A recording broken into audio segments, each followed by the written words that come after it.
Hello, this is Kidra Baskin. It's the day after Memorial Day, 2020.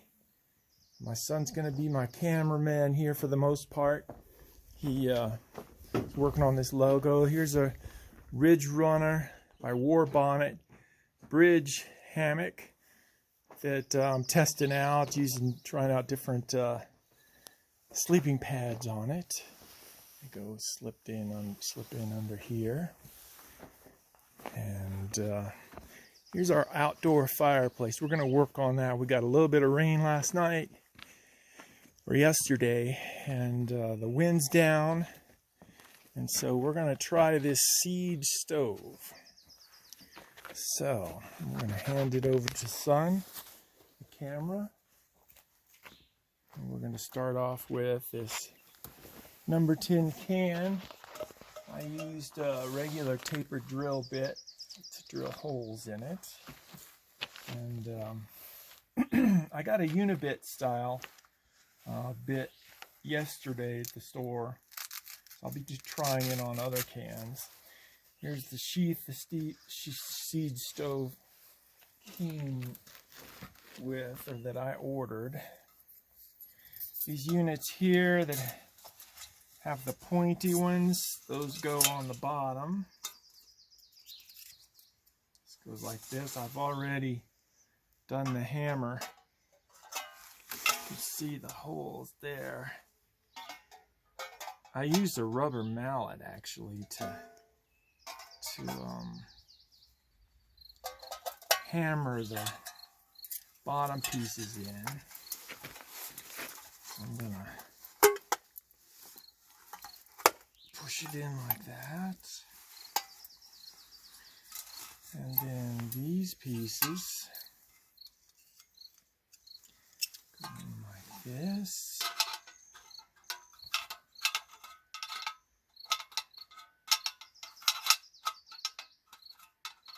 Let's see, it goes outer perimeter. Okay, so you can see that's quite a wide cook surface, pretty stable. Okay, so I got some materials that we use when we usually burn wood. Here's some Arby's paper, and we got some. Do you think you need to come in closer, or is that a good spacing, Son? It's good. Okay. Got some juniper bark in here. Not sure how much to use, given that this is the first time with this stove.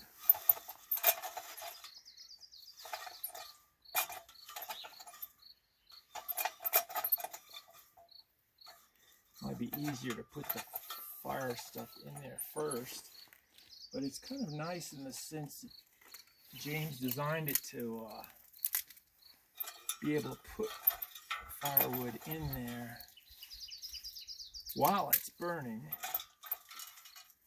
This is some local wood here. I've got some old rotted bark. Some old rotted wood.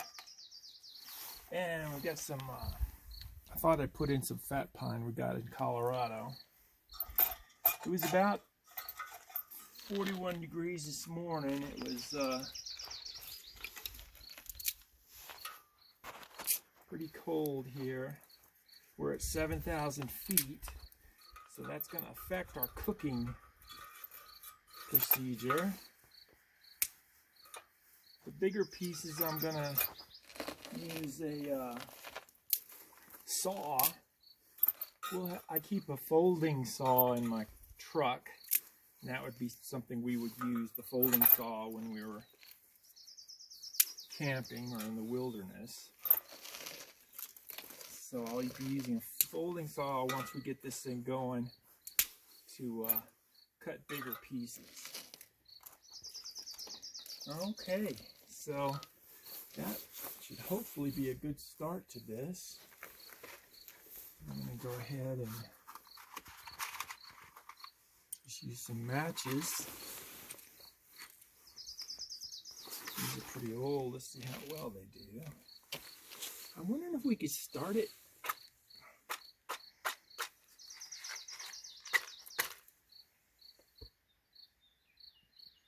We could put the match through the hole at the bottom. Well, certainly smoking. Wow. That's pretty promising. Wonder if I got that paper.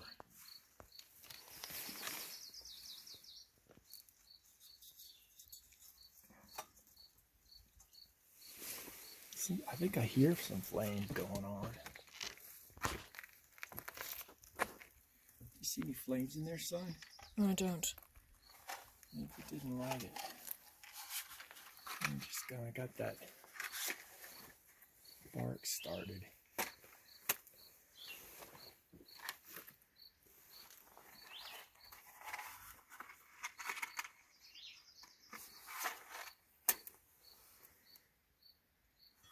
These matches are really old.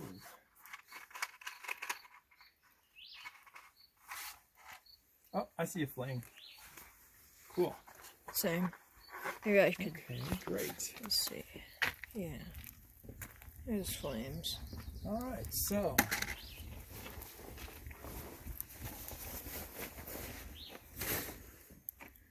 we're gonna give it some more wood now that the bulk of the juniper bark has gone down. Oh man, it's burning the tin.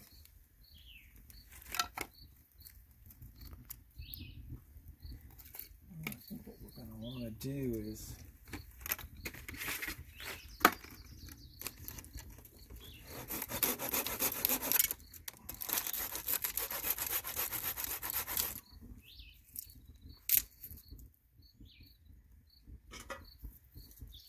yeah, I thought I heard some flames on that first match. I wonder if this will fit in there.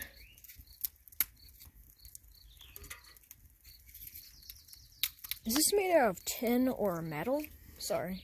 Yeah, no, that's a good question. That's a number 10 can that those freeze-dried mango chunks came in. Mm-hmm. And it's steel and coated with a, I guess, tin lining on the outside. The inside is probably has some type of coating on it, which will burn off. Now, James writes in his website and on his literature that, you know, some cans will have a white coating or some type of inner coating, and that'll burn off once you first start using it. But in the case of some cans, here's diced mangoes, but pineapple, it'll have a galvanized interior, and he's saying you want to not breathe the fumes if you use one of these cans, because that galvanized coating would be a toxic metal, I guess. You wouldn't want to breathe that, and you want to make sure it burns all off before you get around it to try to get some cooking going. Now, what I'm going to do here is I am going to start the timer. I don't know if you can see, it says 8:16 a.m. in the morning. Is that in focus? Is it possible to see that? Tell you what, let's just go like this. Sounds kind of blocking it. Yeah, how about, look at that. Is that, can you see 8:17? Yeah, I can see it. Okay, so we're gonna just kind of set the timer as the way we started right here. We're at 33 seconds here. So, I mean, we actually started the fire a couple of minutes before that. But we're going to go ahead and stop the camera in a little bit. Here's the rubber tubing that James sent to put over the sheath or the cross members, and he sent this U.S. Shelby can opener with it, which is really nice. It stays in, looks really made well, unless you punch it out and then closes up. This is one I've kept in my work pack. It's Japan Tech Sport, but it's just kind of loose like that. I've only used that, I don't know, a few times. This is the one I used mostly. I don't know, it's a Parker Cutlery Company, but I bought this in the 70s. And so it just kind of works like this as a can opener. It comes with its own case kind of thing. We're going to cook a cup of rice. And here's some of the paperwork that came with the stove. So son, why don't you go ahead and turn it off now, and we'll get some more firewood for this thing. Okay, here we are at about 40 minutes. My son's been experimenting. He did a little grilled cheese sandwich thing, found the cheese wasn't melting fast enough, so he just put the cheese in the grill. And we're now going to start the rice. And hopefully, I mean, the way I've added wood, I'm not sure quite how well it's going to work out in terms of burning thoroughly, but I better put this here. We're going to do 1 cup of rice, jasmine, brown rice. And we're going to use quite a bit over 2 cups, because this lightweight lid on this rice pot is going to release a lot of moisture. So I'm going to go add a little bit more.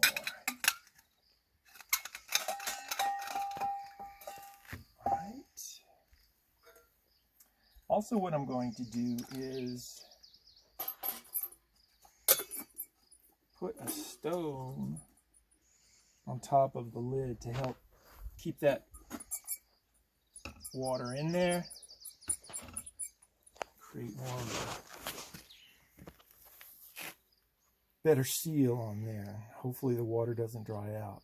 And I put really big pieces of wood in there. And so it's curious because I think the bed of coals on the bottom kind of burnt, but the bigger pieces of wood didn't fall down onto the coals. So we're just going to see how that works. But as you can see, there's no smoke. There's a good amount of heat coming out of this, and we'll just see what happens. All right, great. Okay, come on over here, son. Here we are at 2 hours and 43 minutes. So, and it is, let's get this, 11 o'clock. So, here we are. I ended up putting more stones on this to try to keep the lid down. I'm pretty sure I should have put the rice on earlier when there was more heat, flame, and therefore I could have brought it up to a boil. It did simmer, but it's not, actually it looks good. Oh my goodness. It looks like we got it, Mary. Oh, son, super. Okay, so the temperature here right now,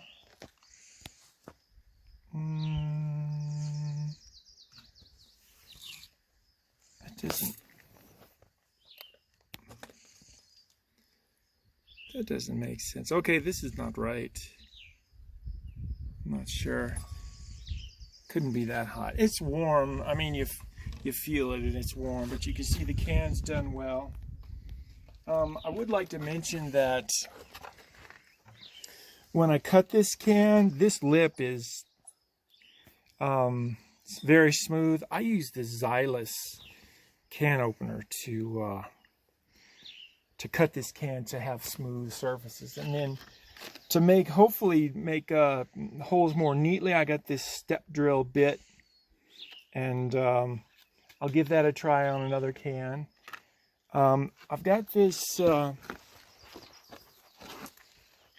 this titanium sheet, and I'm thinking this could be a good possibility. Maybe use a silicone mug cover or something like that, and maybe use this as a grill. I don't know, but there's no question that the cross members work really well. I mean, if you wanted a nicer setup, you could get that IKEA pot or get the actual titanium or stainless steel wood stove that has the interlocking nesting pieces.